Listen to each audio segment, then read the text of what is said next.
C'est significatif. Tu comprends?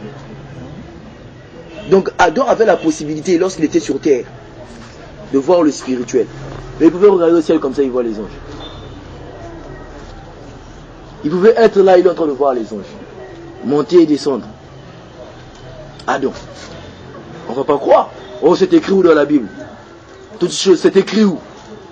Thomas, c'est écrit où? Fais-moi voir, là je croirai. C'est écrit où? C'est que les gens veulent dire.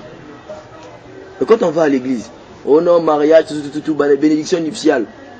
Oh non, après apéritif, c'est écrit où dans la Bible? La Bible nous avait dit que non, quand vous faites le mariage, c'est écrit où même que non, oh non, Joseph même et Marie. Hein? On a fiançailles tété, pas le temps à l'église, on les a bénis, bénédiction nuptiale, tout, c'est écrit où? On avait dit ça dans la Bible. Quand l'église fait aujourd'hui, on a célébré le mariage dans l'église. On a écrit ça dans la Bible que l'on doit célébrer le mariage dans l'église. La Bible a dit ça? Non.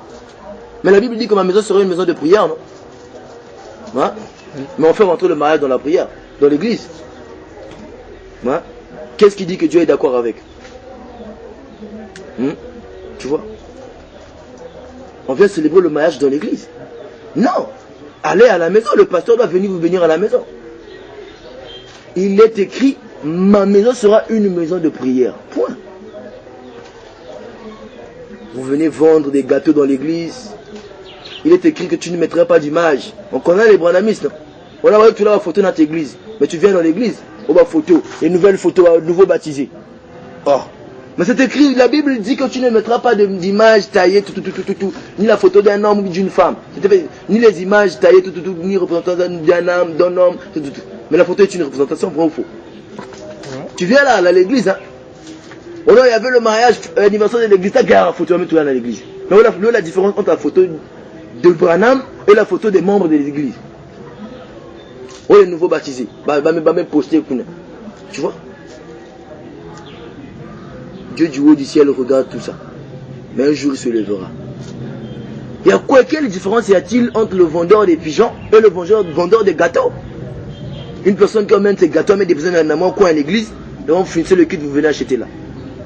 Ne venez pas faire votre commerce dans l'église. Non. On vient à l'église pas pour manger, c'est pour prier. Ouais, on a fait du culte, je refais. Mais va manger chez toi à la maison. Mais oui. On va de commencer le culte. Mais il y a des boutiques, allez-y, acheter des choses dans les boutiques avant de commencer le culte. Mais toi, tu veux vendre les gens. Il y a même des gens qui vendent des pannes dans l'église. Un pasteur qui vend les gens les pannes dans l'église. Commerce dans l'église. Hein, frère? Mais oui, c'est la vérité. Tu vois maintenant? Commerce dans l'église. Des pagnes, on vend des pagnes dans l'église. On fait des lotos dans l'église. Des lotos. Mais c'est la vérité. Hein? Des jeux dans l'église. Ma maison sera une maison de prière. Oh non, ça n'a rien de mauvais. Oh non, répétez les versets. Hein? Cela vient de réciter les versets. C'est pas un cadeau. Frère, c'est mauvais. C'est monnaie, c'est profane. Vous avez imité ça où? C'est du loto. Déjà les luttes ne sont pas bonnes. La Bible nous défend des luttes. D'où viennent les luttes parmi vous? C'est pas de vos membres. Vous n'avez pas la concurrence. Toi tu récites les versets, moi aussi je récite. Si tu réussis, moi j'ai pas perdu aussi. Mais c'est des luttes déjà dans l'église. On te donne des cadeaux, non, geba coco, geba lélé, geba ka. Mais on est passé tous par là, tu vois, on était dans l'ignorance. Je me suis sorti de là. Hein, frère? Tu vois, sortez du milieu de la foi, de ne pas participer à ces fléaux. Quand Dieu va frapper toutes ces choses, il va frapper tout ce qui était là. Attention. Mais moi je te dis, on est là en train de jouer des jeux dans l'église. On se rassemble, nous chrétiens, pour aller jouer au ballon. Ah! Mais qu'est-ce que c'est des choses d'en haut? Qu'est-ce que la Bible nous enseigne sur la communion fraternelle quand on est ensemble? Vous vous rassemblez, venez jouer avec un ballon, vous les chrétiens. On se rassemble pour glorifier Dieu. Mais quand il y a ballon, où est la gloire de Dieu là? Tout ce que vous faites, faites-le au nom du Seigneur. Est-ce que le ballon, le match, est un truc profane ou spirituel? C'est un truc profane. Il est écrit que vous avez profané mon temple. Le corps de l'homme est un temple de Dieu. On profane le temple de Dieu par des choses profanes. Quelle différence y a-t-il entre Ronaldinho et Fali? Quelle différence y a-t-il vraiment entre le match, hein frère, et la musique de Fali? Non, On a fallu ne glorifie pas Dieu dans ces chansons. Mais est-ce que c'est le match de... Oh non, il y a même des chrétiens qui jouent au ballon. Oh non, non, non, il y a même un chrétien qui joue au ballon, Lucio. Il n'est pas chrétien. Parce qu'un chrétien ne peut pas aller jouer au ballon. Un chrétien ne peut pas rentrer dans une équipe pour aller faire des compétitions. C'est un faux chrétien donc. C'est la vérité, frère. Il n'est pas chrétien. C'est comme tu peux me dire que non. Ah frère, laisse. Roua, c'est un chrétien. Mais moi je ne crois pas. Un homme comme Roua, il se proclame chrétien, non? Mais ça va chrétien, Tolinga le Sambo. Il aime parler de Dieu dans ses chansons-là, Roua. Oui, je suis chrétien. Sur ces clips, tu verras des choses sales. Où les femmes dansent en moitié nues. Quand tu vois ces clips plutôt. Je n'ai pas envoyé d'aller suivre les clips de Roua. Quand tu vois ces clips, des choses sales. Mais ça prouve que c'est pas un chrétien, c'est ça. Toi tu me dis que tu es chrétien. Il y a une oraga. Oh non, Lucio c'est un chrétien. C'est pas un chrétien. Parce qu'un chrétien ne veut pas déjà, ne me dis pas qu'un joueur brésilien, il y a un Venaki, sinon c'est fort. Tu joues au milieu des joueurs, joueurs, faut pas blaguer. Des gros joueurs qui jouent dans des grandes équipes là, mais tout le monde c'est connu, ils font la magie. C'est connu. Ça, personne ne peut nier ça. Toi, Lucio, tu es là en train de jouer avec des Ronaldinho, Après, tu me dis que non, toi tu es un chrétien, mais tu es un faux chrétien. C'est tout. Frère, nous ne sommes plus au temps où on doit être intimidé par les gens. Si quelqu'un dit que je juge, tant pis. Mais la Bible dit c'est à nous de juger ceux de l'intérieur. J'ai le droit de juger. J'ai le droit de juger. Je ne peux pas juger un païen. Moi, je ne peux pas juger un païen. Non. Je ne peux pas juger un païen parce que Dieu l'a déjà jugé. Quand je parle de Roua, je ne juge pas. C'est un exemple que j'ai donné. C'est de mon droit de juger l'église, de juger un chrétien. Tu me dis que tu es chrétien. La Bible dit c'est à nous de juger ceux de l'intérieur. C'est écrit dans Corinthiens, je pense. Paul a dit, pour moi, j'ai déjà jugé un tel homme. Voilà. Tu as le droit de me juger parce que je me proclame chrétien. Mais si je fais des choses qui ne sont pas dignes, tu as le droit de me juger. Si moi je jugerais les anges un jour, comment peut faire roser les chrétiens? Frère? Oh non, Lucie, c'est un chrétien, il joue au ballon, allez, on s'achoppe là-dessus. On s'achoppe là-dessus. Ça montre quelle profondeur qu'il y a dans ces personnes-là, qui aiment ces choses. Ça montre quelle profondeur qu'il y a là-dedans. Les gens ne veulent pas dire les gens la vérité aujourd'hui. Ça montre que plusieurs sont dans les sciences. Ceux qui sont dans la mauvaise voie n'ont pas l'intérêt d'enseigner les gens la vérité. Comme a dit le pasteur Diarto. Je te souviens le prédicateur là. Avec Moto Azan Antela, on a intention de enseigner ma vérité. Parce que souvent, enseigner une vérité, beaucoup m'a brouillé ma vérité. Si tu es un pasteur formation, tu es un pasteur magicien, tu n'as pas le droit de dire aux gens laissez ceci, laissez cela. Tu n'as pas le droit. Parce que tu sais pourtant que non, je ne peux pas leur dire ça. Tu vois maintenant. Or aujourd'hui, il y a trop la pagaille dans l'église de Dieu. Il y a trop la pagaille. Et là, on est là, on lève les mains. Quand vous faites vos jeûnes, Dieu a dit, je ne vois pas ça. Quand vous priez, je ne regarde pas, je n'exauce pas. Parce que vos mains sont remplies de sang. On pense que le sang là, il y a un crime. Non. Vos mains sont remplies d'erreurs, de péchés. Vous tuez les âmes. Vous pensez que bien à sauver, bien à tuer. Voilà. Le monde est trop gaspillé aujourd'hui.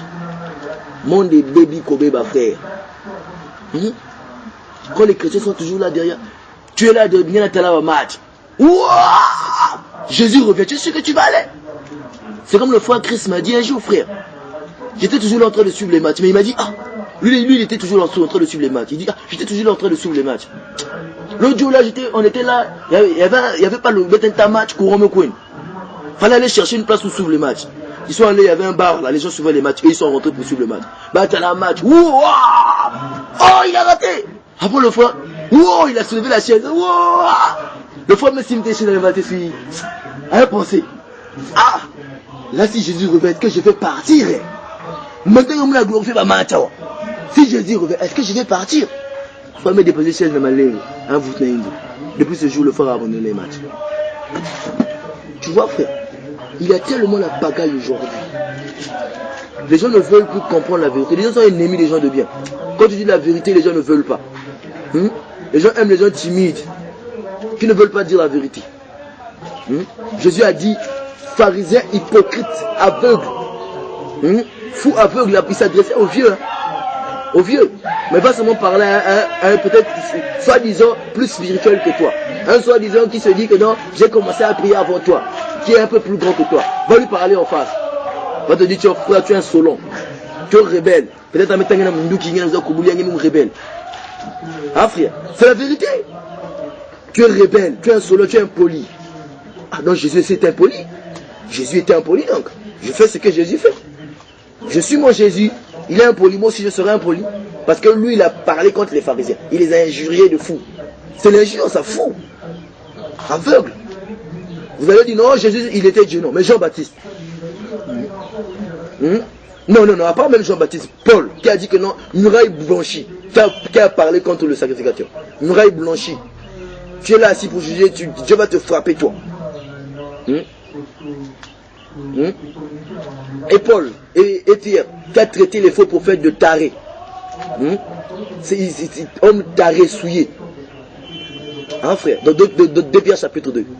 Lorsqu'il a parlé contre les faux prophètes qui devaient faire rentrer la franc-maçonnerie dans l'église. Même Jude a parlé, ces gens-là sont des centaines sans eau, des fontaines sans eau, des nuées, tout. Tu vois. Mais aujourd'hui, les gens ne comprennent pas la vérité et l'impolitesse. Il est autant, si je vois quelqu'un voler, je lui dirais tu es voleur. C'est la vérité, tu es voleur. Qui vole et qui? Voleur, qui ment et qui? Voleur, celui qui ment est voleur, est menteur. C'est pas l'impolitesse. Si tu mens, je te dirais, frère, tu es menteur. Si tu insultes, je veux te dire que tu es impoli. Donc Jésus aussi était impoli. Non. Sauf que lorsqu'il s'agit de la vérité, le Saint-Esprit ne voit plus non, non. Il largue. Tu vois. C'est lui le Saint-Esprit, il n'a peur de personne. Il n'a pas de compte à rendre à quelqu'un, mais s'il me honte pour parler contre la vérité, je parlerai. Ça va me mettre en prison. On a mis Paul en prison les jours. Mais les chrétiens aujourd'hui, on les met même pas en prison. Ils ne sont même pas frappés à cause du nom de Dieu. Ils sont à l'aise au monde. Mais Christ a dit on va vivre les tribulations. T'as la la tribulation va dans son non, comment je peux dire? Oh, j'étais là, mani sambi là, tout. Hein? Mon texan si m'avait la tribulation. Eh Seigneur. On a une persécuté. Tu es pourtant impoli, tu n'es pas respectueux à la maison, on t'envoie un manga, on te dit tu vas pas manger, oh non, persécution. Ah frère, persécution. Non, je te dis ce qui est vrai. C'est pas des persécutions, ça c'est la pagaille, frère, qui est rentrée dans l'église, la pagaille. Les chrétiens aujourd'hui sont dans la pagaille. Marc 16 ne les accompagne pas et ils veulent justifier leurs erreurs. Non. Mon frère, tu vois. Frère, je te dis, Christ a dit, si vous ne me croyez pas, croyez au moins à ses œuvres. Croyez au moins à ses œuvres. C'est les œuvres qui doivent vous parler.